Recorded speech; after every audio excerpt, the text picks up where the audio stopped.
This is the Deseret News National Edition, when your family needs to know more. Good morning. Welcome to the Deseret News National Edition. I'm Dave McCann.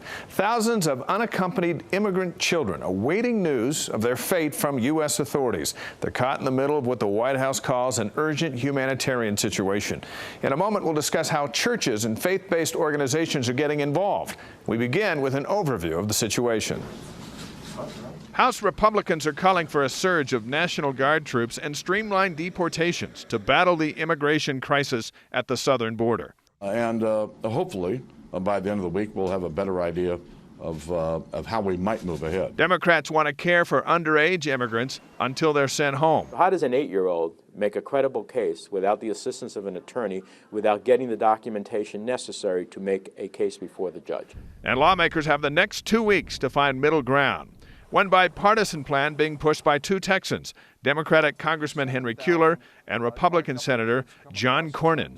The concern is it's going to double again next year unless we deal with this. What we have seen is that when Congress wants to do something, they can act pretty quickly to get it done. Just because he was born here, it doesn't make Far from the Capitol, the immigration issue has divided a small Arizona community. Some welcoming a few dozen underage immigrants set to be detained there, some not. What if one of them is bad? We don't know. But both sides looking to Washington for action. As President Obama and other political leaders debate emergency funds, religious communities are reflecting on how to faithfully respond to the crisis. Amanda Rives is the advocacy director for World Vision in Latin America. World Vision's been coordinating efforts with churches and community partners to supply resources to these kids. Amanda, good morning. Thanks for joining us. Good morning. Thank you for having me. You are based out of Panama most of the year. Give us an idea of the conditions these kids are coming from as they enter the United States. Sure. Most of the children that we're seeing are coming from Central America, Honduras, Guatemala, El Salvador, as well as from Mexico. They're fleeing violence. The factors for migration are multi-causal, of course, and they always have been. But what we're seeing is a dramatic uptick in violence driven by organized crime as well as drug trafficking. And what's happening is the children are directly being impacted and even targeted in this conflict, caught up into the gang activity, recruited for illegal activity, as well as often sexually exploited in the case of young girls. Where are all the parents in this? We see all these kids coming across the border. Where are the parents? Some of the parents may be in the United States. Some of the parents may be deceased due to the violence that's racking these communities. And some of the parents are home in Central America as well as Mexico. But because of the intentional nature of how the children are being targeted, the parents as well as the children are making a calculated decision that the risks that they face on the migrant trail just might be better than what they face at home. Amanda, this is such a political issue and so emotional. If you can set the politics aside for a moment, what is at the root of this problem? The root is really the violence. I mean, we know that migration from this region has occurred for decades, even longer. People seeking a brighter future in the United States. This isn't new. What is new is the violence. It's the organized crime. It's the insecurity in the region and how children are being directly impacted and even targeted from this activity. This is the new piece. What is the positive uptick as far as churches and volunteers? What are they actually being able to do for these children? I think the churches, the faith-based communities have such an important role to play and really have stepped up.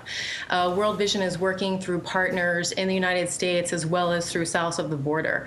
We're providing supplies, shoes, clothing, activities, safe places for children to play through our partners, which are largely churches and faith-based communities who are urgently trying to respond to the needs of this uptick in vulnerable and marginalized children. We'll see where all of this goes. We applaud your efforts with World Vision. Amanda, thank you for being with us.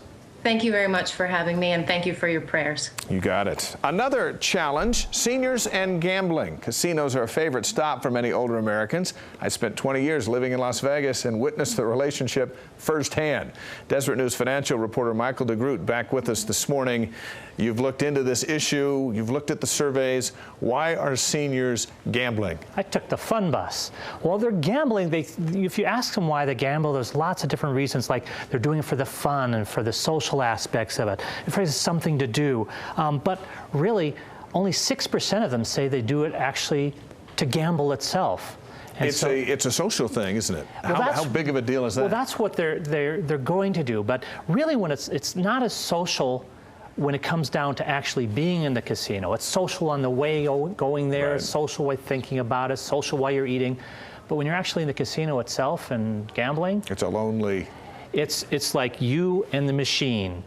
And it's very solitary sort of thing. So it's kind of odd that the majority of the time, that's just them in front of this really well-crafted, carefully using big data and everything, machine that's designed perfectly to keep you on it for as long as possible.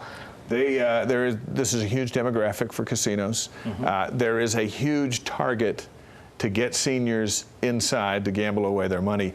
Do seniors get it? Do they get the sense that they are being lured in? Well, yeah, but here's the thing: is when they go to a casino, they're treated like kings. Right. They come in and they're treated very well. It doesn't matter that they're old. It doesn't matter if they have pains or problems.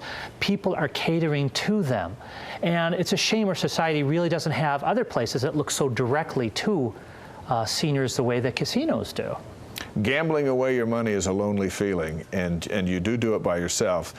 We see in the movies, those winning at the tables are surrounded by folks. Those losing at the tables are by themselves. This is not a great group gathering experience for seniors. Well, the thing is that it used to be there'd be more social aspect at the tables and so forth, but the majority just go to those machines and are sitting. They could be next to somebody and not talk to them. Right. As a matter of fact, sometimes they're so in this zone of the machines and how they're designed that they actually might get irritated if they win, because that takes them out of the zone that machine gives to them. That's not just seniors, that's for anybody who uses the machines. They're designed for that. It's a fascinating thing to see firsthand and to read about.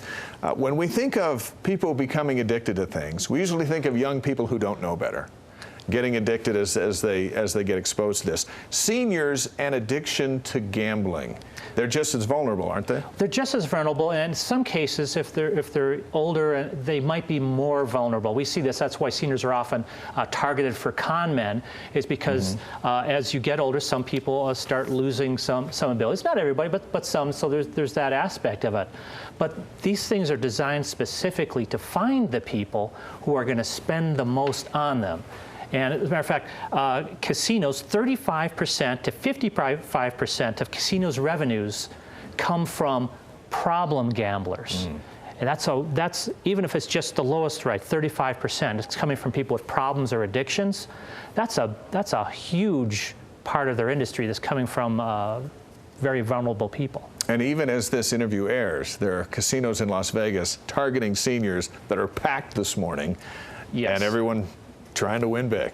Well, the winning is, it all depends upon what they're looking for. Like I said, only 6% actually are going for that.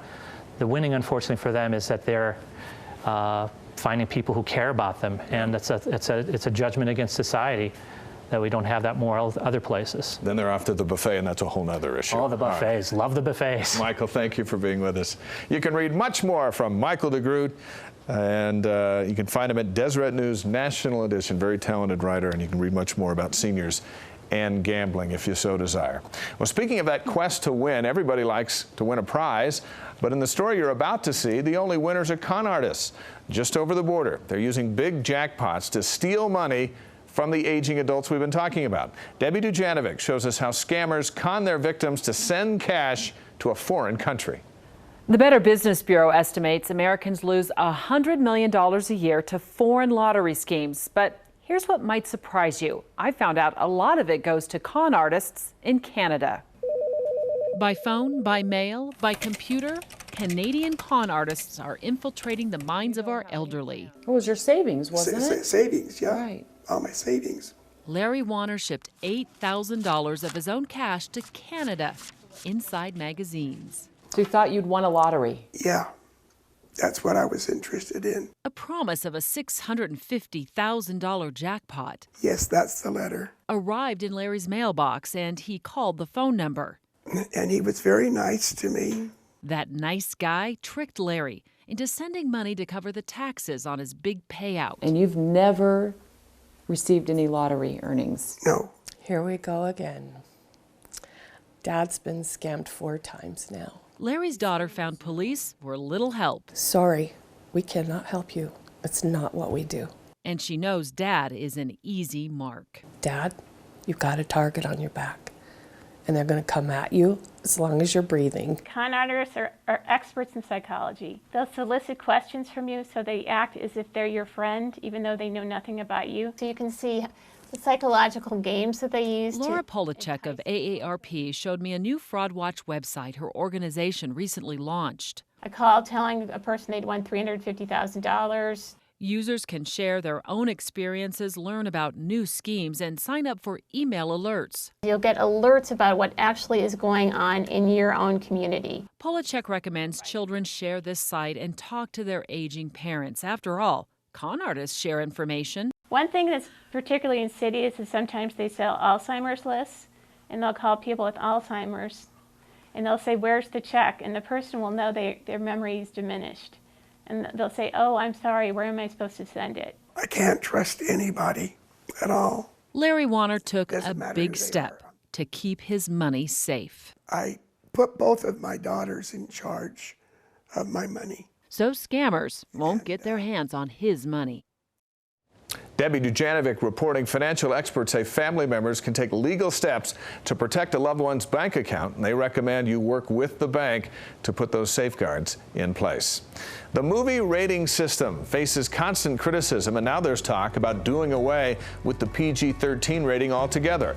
Next, the real differences between PG, PG-13, and R ratings, and we'll test your movie rating knowledge when we continue this morning.